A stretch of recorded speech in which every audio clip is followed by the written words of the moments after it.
Hi there everyone, welcome back to We're Yard in the Loft, and today I'm going to be doing a review of some products that I've been sent from Peedie Models. Now this is a small company based up in Orkney, and they do a lot of bespoke on commission work, but these particular ones are available to just buy through their website.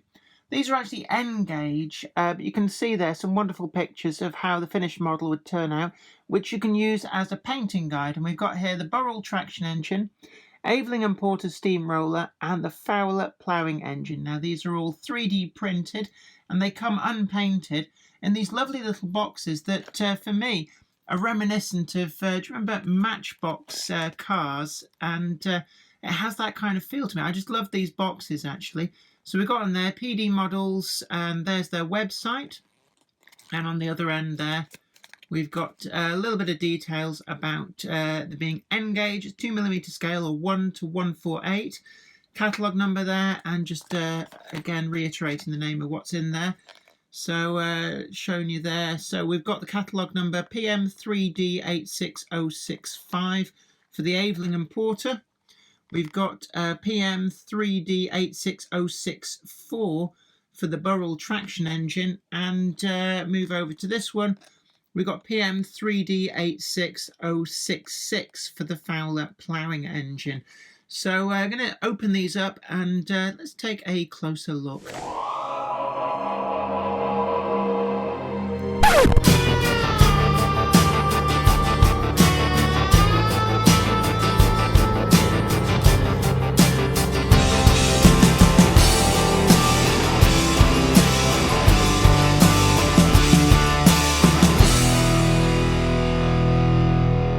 Well, the models are very well packaged actually, so they're perfectly safe for transit through the mail in these boxes, no sign of any damage. And actually when Paul Tyre, the proprietor of Peedie Models, posted these out, they come in a box as well, which provides an extra layer of protection.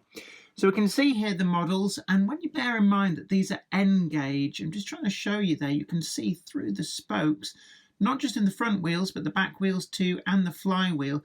There is an awful lot of detail. It's actually, because they're quite small, it's really hard for my camera to focus on them, but you can see there that the level of detail on what is actually an N-gauge model is really, really finely done. Now, as I said before, they don't come painted, but certainly it shouldn't be too difficult to paint these. And again, I mean, even though they're N-gauge, I have to say, they do look a very doable task to get a coat of paint on these and get them finished to the standard that you see on the boxes.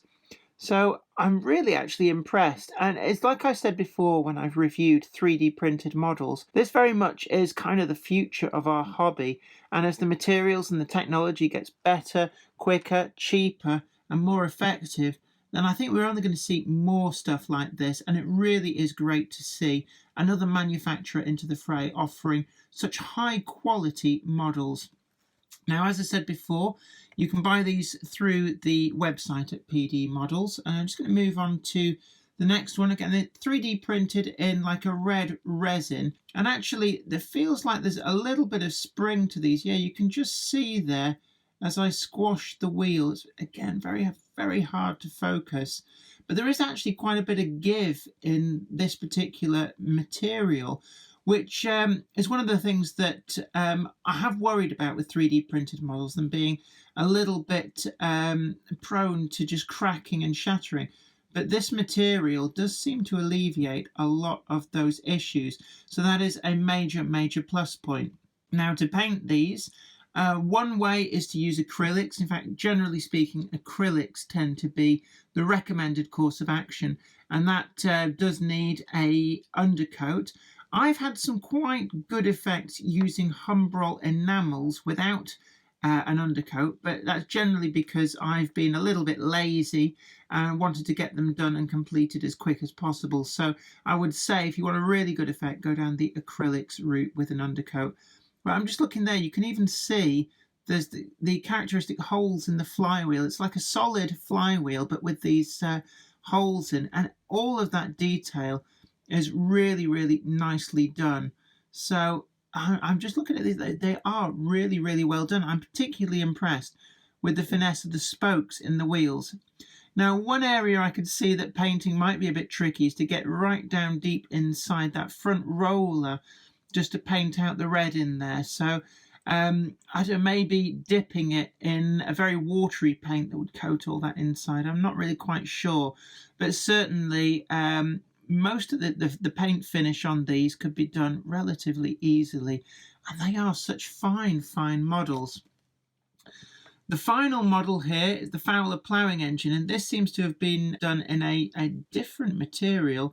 Again, I'm just squeezing there, and there's a little bit of give again. There's a flexibility to this material. It's got a slightly translucent effect, which makes it a little bit harder perhaps to see the detail. But nonetheless, we're getting all the finesse there. Now, these are supplied already removed from any sprue and backing from the printing process, so you don't need to worry about carefully removing any of that. Certainly there's perhaps a few little spots on the underside. You're not really going to see them, but if you were particularly bothered, you could sand it a little bit. One of the areas that I have noticed, though, you can see this kind of vertical line effect, and that is to do with the printing process. But with careful painting, that's going to disappear and not really be too noticeable. And again, in N gauge, 1 to 148, that is pretty small. And generally speaking, you're not going to spot that. And these are lovely models. There's quite a range up there on the Peedie models website to choose from. And I have to say, I'm very pleased with what I've seen. Even though they're N gauge, I keep trying to think of a way of using these on my model railway. Maybe even some kind of a plinth model, as you sometimes see in town centres, perhaps. I'm not sure, but for the N gauge modeler, these are certainly going to be a real boon to be able to get models of things that may not necessarily be so readily commercially available. And you can customize these with the paint job. And as you can see, the pictures on the boxes are fully finished painted versions of these models. So they really do come to the fore, even though this is quite a diminutive scale. Overall, yes, I can certainly recommend these. And certainly the Peedie Models website's worth checking out, because Paul does an awful lot of special commissions, and some of the work that he's done is really a joy to behold. So I recommend you go and have a good look through his website. We've got a link down below just to aid you getting there. And have a look at some of the models that he's done for museums, as well as things like the Old Man of Hoy. That is a truly awesome model. So it is great to be able to review and to promote these models from Peedie Models. And from Paul Tyre, who you may remember as well, appeared on Great Model Railway Challenge, Series 1, and also going further back, he appeared with me on Biggest Little Railway. So Team D forever. But I hope you have enjoyed this video. I hope this has been informative to you. Don't forget to like this video and share it too. That's really important. Let other people know about some of these great products that we're getting through in this channel. And a big thanks to Paul Tyre at Peedie Models for sending these review samples over for me to take a closer look at. And also looking forward to, we've got an interview with Paul Tyre coming in the next few weeks on this channel. So look out for that. He really is a fabulous modeler. Anyway, you take really good care of yourself. And this is me, Jenny Kirk, saying thanks for watching this short review. And from up here in Weir Yard, it's me saying you take really good care of yourself. Bye for now.